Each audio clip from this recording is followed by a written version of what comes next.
Assalamualaikum warahmatullahi wabarakatuh. Salam rahayu sagung dumati. Sahabat jelajah supranatural di manapun Anda berada, syukur kita panjatkan kehadirat Allah Subhanahu wa Ta'ala yang telah memberikan kita nikmat yang luar biasa, yaitu nikmat sehat. Dengan nikmat sehat, teman-teman, kita bisa bersemangat untuk meraih cita-cita kita. Terima kasih banyak yang terus setia melihat channel ini, tayangan di channel Jelajah Supranatural ini. Dan jangan lupa subscribe, bagikan video ini, juga tekan tanda loncengnya supaya teman-teman bisa terus update, menyaksikan terus video-video yang saya akan usahakan setiap hari tayang. Ini ya, kita akan terus nih memberikan informasi-informasi, berbagi informasi, berbagi pengetahuan kepada teman-teman. Kalau kemarin kita jelajah di tempat-tempat angker, di tempat-tempat yang wingit, kali ini di studio. Jadi saya akan ceritakan juga tentang sejarah-sejarah nanti yang ada di bumi Nusantara ini. Juga saya akan ceritakan tentang pusaka-pusaka yang ada di Nusantara. Nah ini ya, sahabat jelajah supranatural. Dan pada kesempatan kali ini saya akan bercerita di sini tentang sebilah keris. Nah, jadi kalau teman-teman kemarin menyaksikan kita berpetualang mencari pusaka-pusaka di alam bebas, nah sekarang ini saya akan menceritakan tentang keris-keris pusaka. Nah, jadi macam-macam teman-teman, keris-keris pusaka tuh banyak sekali macamnya. Dan saya kasih tahu juga pada sahabat jelajah supranatural bahwasanya tidak ada yang namanya keris palsu.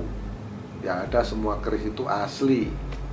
Nah, bedanya itu keris lama dan keris baru. Kalau keris lama itu disebut tangguh-tangguh, yaitu tangguh kerajaan-kerajaan ya. Ada tangguh Majapahit, tangguh Tuban, tangguh Singosari, tangguh Kediri, tangguh Mataram, dan lain-lain. Nah, ada juga keris yang baru. Keris baru itu disebut ya keris Kamardikan, keris yang dibuat setelah Indonesia merdeka. Jadi semua keris itu asli.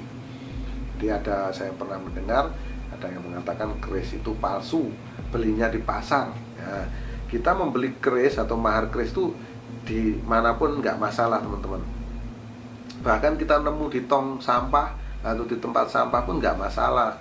Ya, jadi jangan merasa berkecil hati kalau ada orang ngomong seperti itu, berarti orangnya nggak paham.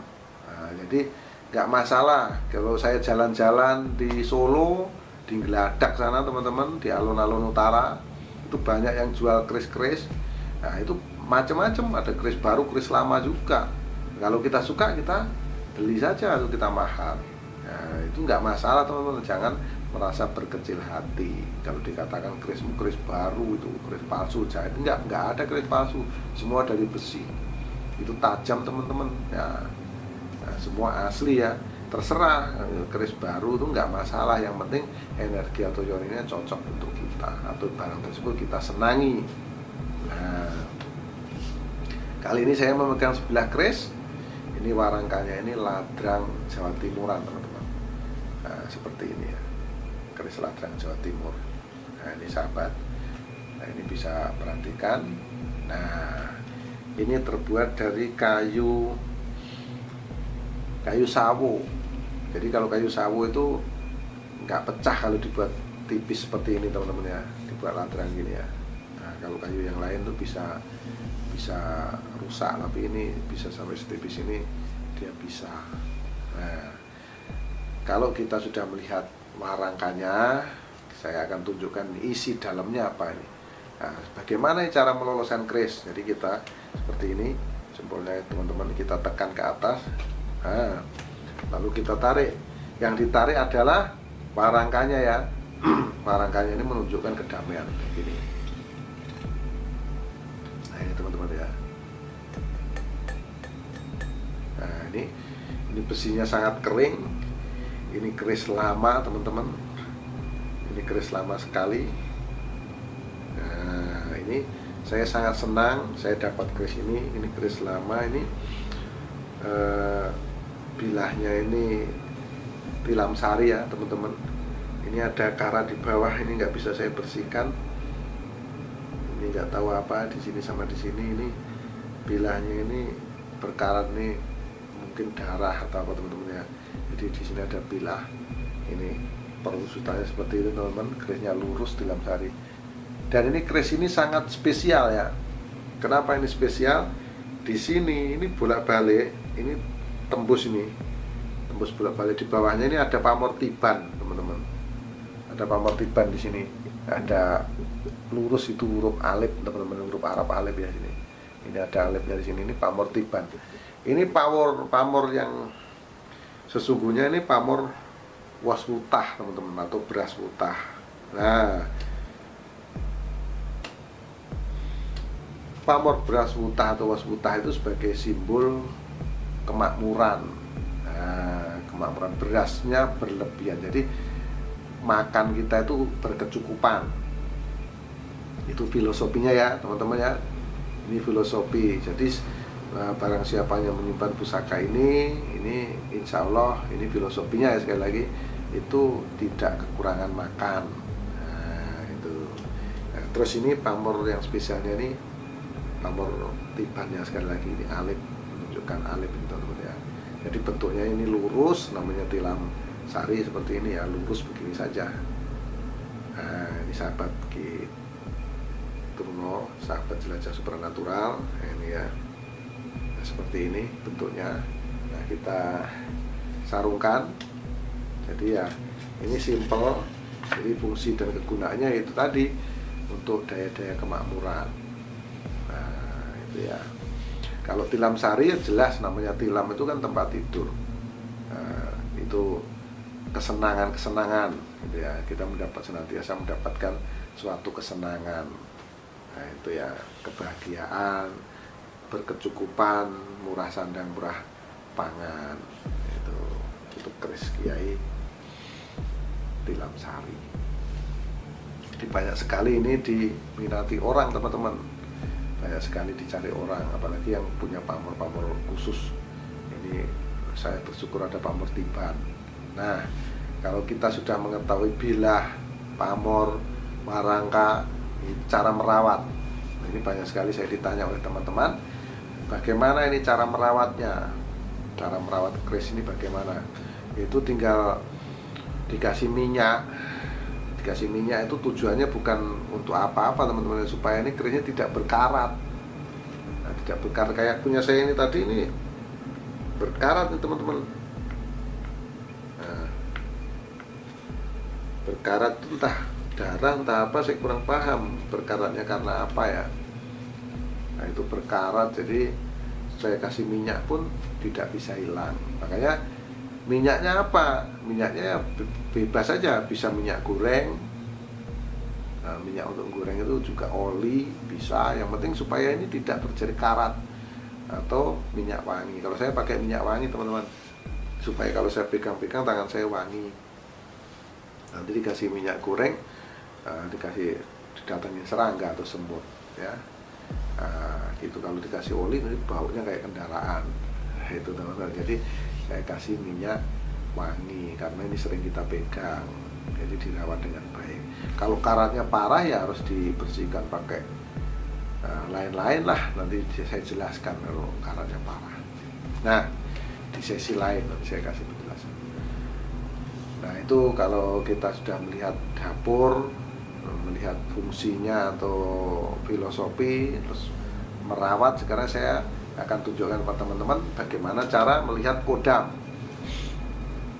Cara melihat kodam atau energinya. Nah, bagaimana nih cara melihat energi pada sebilah keris ya, teman-teman ya. Nah, jadi cara melihatnya kita pegangnya seperti ini ya sahabat. Sekali lagi kita tekan di jempol ini. Nah, namun sebelumnya saya ceritakan dulu nih, kita harus persiapkan dulu sesajiannya.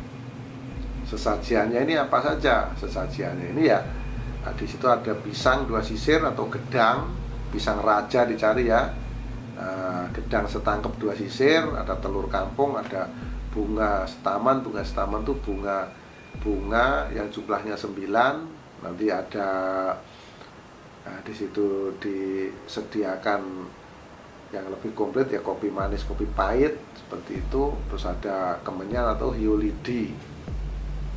Nah, prosesinya bagaimana kalau sudah disiapkan tadi? Nah, gedang atau pisang itu artinya gede yang digadang-gadang.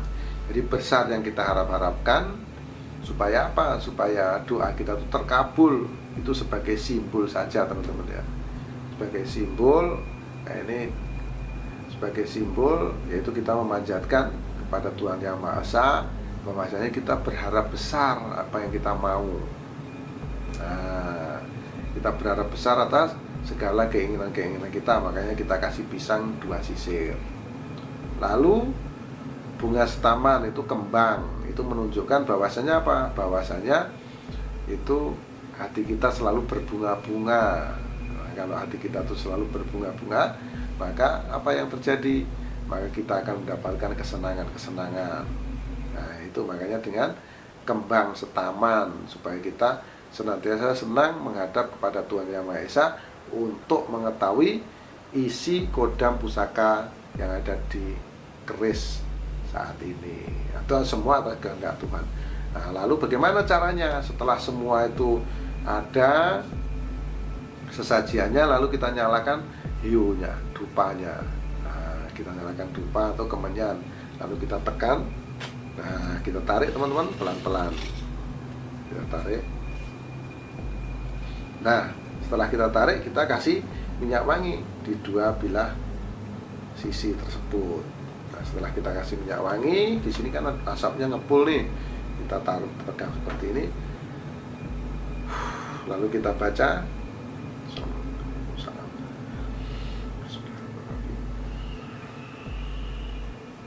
Iman Sari Sukmo Mulyo Tinampanan Podo Mulyo Wesiaji Pulasani Pulaturi Dahar Sego Putih Goto Harum. Nah, lalu kita asapi teman-teman. Kita asapi terus, kita asapi bolak-balik kita asapi, gagangnya kita asapi gini ya. Nah, sudah kita asapi, lalu masih bilahnya terbuka, kita letakkan pusaka ini di atas sesajian tadi. Nah, kita letakkan plek. Lalu setelah kita letakkan, saya sarungkan ya teman-teman. Sekali lagi pusakanya tadi masih bentuk bilah, kita letakkan. Nah, lalu kita lakukan meditasi. Kita bermohon kepada Tuhan Yang Maha Esa. Kita bermohon apa? Bermohon kepada Tuhan supaya apa? Supaya doa-doa kita bisa terkabul untuk mengetahui pusaka tersebut. Nah, demikian caranya teman-teman. Nanti diulang-ulang kalau belum jumpa. Jadi teman-teman sudah paham. Mohon maaf atas segala kesalahan dan kekhilafan, karena kita sama-sama tahu kekurangan itu milik manusia termasuk saya. Dan saksikan terus Jelajah Supranatural menguak misteri bumi Nusantara.